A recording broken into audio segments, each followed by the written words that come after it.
તો જૂનાગઢના વંથલીમાં સિંહણનો હુમલો. વંથલીના નરેડીમાં ત્રીજા વ્યક્તિ પર આ હુમલાનો બનાવ બન્યો છે. માલધારી ઢોર ચરાવી રહ્યા હતા ત્યારે આ બનાવ બન્યો. પહેલા પણ સિંહણે 2 લોકો પર હુમલો કર્યો હતો. સિંહણને પકડવા વન વિભાગ નિષ્ફળ રહ્યું છે. નરેડી પંથકમાં સિંહણના હુમલાથી સ્થાનિકોમાં ભય પેસી ગયો છે. ઢોર ચરાવતા હતા બાપા નરેડી, ત્યાં સિંહે બાપા માથે હુમલો કર્યો અને ઈજા પહોંચી છે બહુ.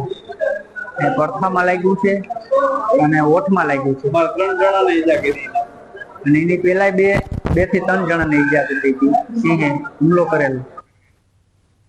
ખેડાના રઢુ હાઈવે પર આવેલ પુરુષોત્તમપુરા પાસે આગનો બનાવ બન્યો, જ્યાં ખેતરમાં રાખવામાં આવેલા ડાંગરના ઘાસના ઢગલામાં આગ લાગી ગઈ.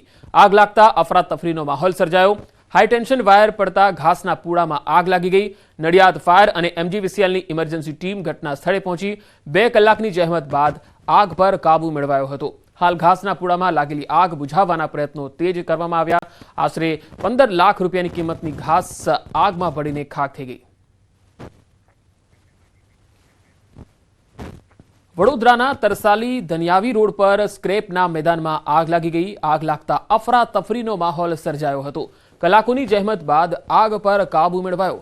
આગ લાગતા લાખોનું નુકસાન થયું, જો કે કોઈ જાનહાનિ થઈ નથી. શોપ દુકાન ઉપર આગ છે એટલે અમે ઘટના સ્થળે આવી અને તાત્કાલિક આગને કંટ્રોલ કરેલ છે. GIDCની ફાયરની એક ટીમ સાથે અમે આગને સંપૂર્ણ કંટ્રોલમાં લીધેલ છે. શું આ ગોડાઉનના માલિક GPCCI નું સર્ટિફિકેટ મેળવવા પાત્ર છે? એ તપાસનો વિષય છે. હાલ તો અમે આગને કંટ્રોલ લઈએ છીએ, પછી તપાસ થાય તો ખ્યાલ આવે કે એમની પાસે છે કે નહીં. તો આગ લાગતા અફરાતફરીનો માહોલ જોવા મળ્યો હતો. કલાકોની જહેમત બાદ આગ પર કાબુ મેળવાયો હતો. 2 અલગ અલગ તસવીરો આપને બતાવીશું, કારણ કે આગના આજે 2 બનાવો નોંધાયા છે, એક ખેડા અને એક વડોદરા. ખેડામાં રઢુ હાઈવે પર એક ઘાસના ગોડાઉનમાં આગ લાગી ગઈ હતી અને ઘાસ બધું જ બળીને ખાખ થઈ ગયું. તો બીજી તરફ વડોદરાના તરસાલી રોડ પર એક સ્ક્રેપના મેદાનમાં આગ લાગી ગઈ હતી અને એમાં પણ કલાકોની જહેમત બાદ આગ પર કાબુ મેળવાયો હતો. અલ્લુ અર્જુનની ધરપકડનો જે મામલો છે, તેલંગાણા હાઈકોર્ટે જામીન આપી દીધા છે. નીચલી કોર્ટે 14 દિવસ જેલની સજા ફટકારી હતી. પુષ્પા 2ના પ્રીમિયરમાં નાસભાગ મચી ગઈ હતી, જેમાં એક મહિલાનું મૃત્યુ થયું હતું.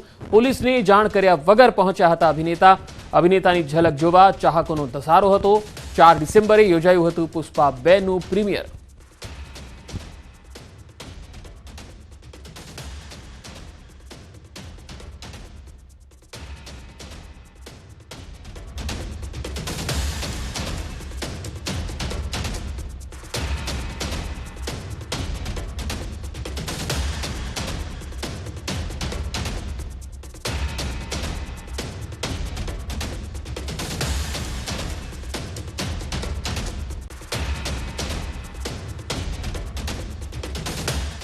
સહકાર મંત્રી જગદીશ વિશ્વકર્મા મહેસાણા સર્કિટ હાઉસ પહોંચ્યા. ભાજપ નેતાઓ સાથે બંધ બારણે મીટિંગ કરી. સ્વાગત માટે બુકે આપતા ટકોર કરી. સ્વાગત માટે લાવેલા બુકે અંગે ટકોર કરી હતી. બુકેના ખર્ચા બંધ કરવા તેમણે ટકોર કરી હતી.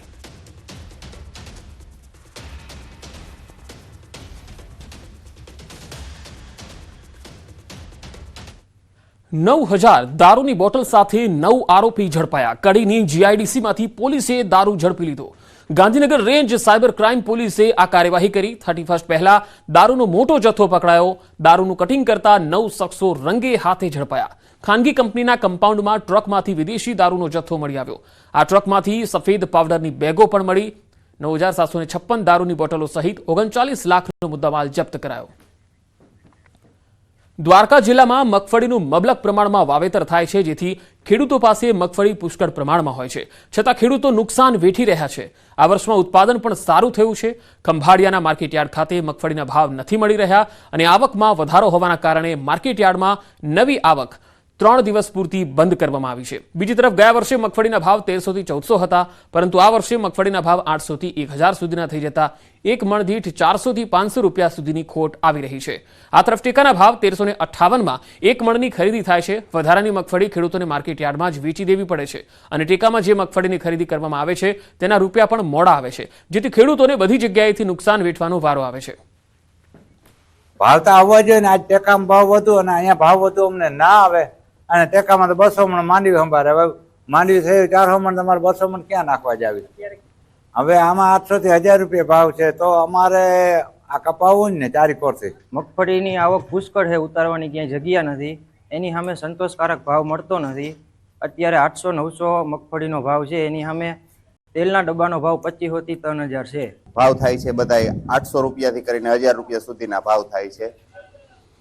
વેચવી ફરજિયાત છે. ટેકામાં લખાવ્યા છે પણ વારો આવતો નથી. ધીમે ધીમે એના રજીસ્ટ્રેશન થયા છે એ પ્રમાણે વારો આવે છે અને 200 મણ મગફળી લે છે ટેકામાં. તો સરકાર આમાં કંઈક ધ્યાન દે, ખેડૂતને બિયારા અને ખેતીની સિઝન ચાલુ છે એટલે ખાતર બિયારા લેવાની જરૂર પડે, એટલે તાત્કાલિક ખેડૂતને ભાવ મળે એવું સરકાર કંઈક ધ્યાન દે અને બહાર કંઈક નિકાસની વ્યવસ્થા કરે. ભાવ સારો છે, 1358 રૂપિયા જેવો ભાવ છે, પણ ત્યાં A1 ક્વોલિટીનો જે માલ હોય કે જે સારું માલ હોય એ ત્યાં પાસ થાય છે, બાકી માલ બધા રિજેક્ટ થાય છે. અને એક ખાતામાં માત્ર ને માત્ર 200 મણ જ મગફળી લેવામાં આવે છે, જેની સામે ઉત્પાદન સારું છે તો ખેડૂતોને બીજી મગફળી ફરજિયાત માર્કેટમાં વેચવી પડે છે. પણ અત્યારે ભાવ ના હોવાને કારણે મગફળી વેચવી ખેડૂતને કઈ રીતે પોસાતી નથી. ભાવનગરમાં રહેતા અંધારિયાવાડમાં રહેતા પરિવારને આધુનિકતા અપનાવી અને ખેતીમાં લાખોની કમાણી કરી છે. અંધારિયાવાડમાં એક જ પરિવારનું સંયુક્ત મોટું કુટુંબ વસવાટ કરે છે. તેઓ 2016થી આધુનિક ખેતી કરે છે, ત્યારે તેમના પરિવારના યુવા ખેડૂત કિશોર વેગડ હાલમાં શિમલા મરચા અને ખીરા કાકડીની આધુનિક પદ્ધતિથી ખેતી કરી રહ્યા છે, જેનાથી તેઓને ખૂબ જ સારી આવક થઈ રહી છે. તેઓ પોતાની ખેતી પદ્ધતિએ સારી એક હોટલમાં ફૂડ બનાવવા સ્પેશિયલ ક્વોલિટીના શાકભાજીનું ઉત્પાદન કરે છે અને સ્પેશિયલ કેટેગરીના ઓર્ડરો મારફત સારી કમાણી કરે છે. વર્ષ 2023થી શિમલાના લાલ, પીળા અને લાલ મરચાનું વાવેતર તેઓ કરી રહ્યા છે. આ મરચાની માંગ ખાસ કરી રેસ્ટોરન્ટ, હોટલ્સ આવા સ્થળો પર વધારે હોય છે. તેઓ ડોમમાં શિમલા મરચા અને ખીરા કાકડીનું વાવેતર કરે છે. આ બધી આધુનિક ખેતી કરવાથી તેમને લગભગ 10 થી 12 લાખ રૂપિયાની આવક મળે છે.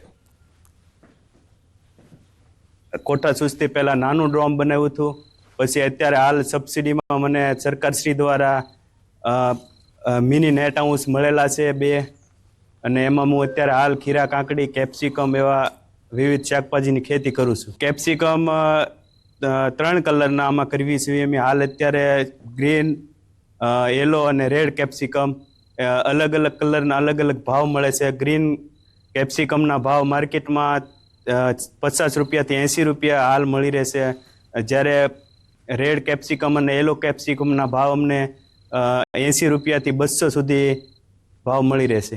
અલગ ડિમાન્ડ હોય છે. હોટલ ને રેસ્ટોરન્ટમાં આનો યુઝ વધારે થાય છે.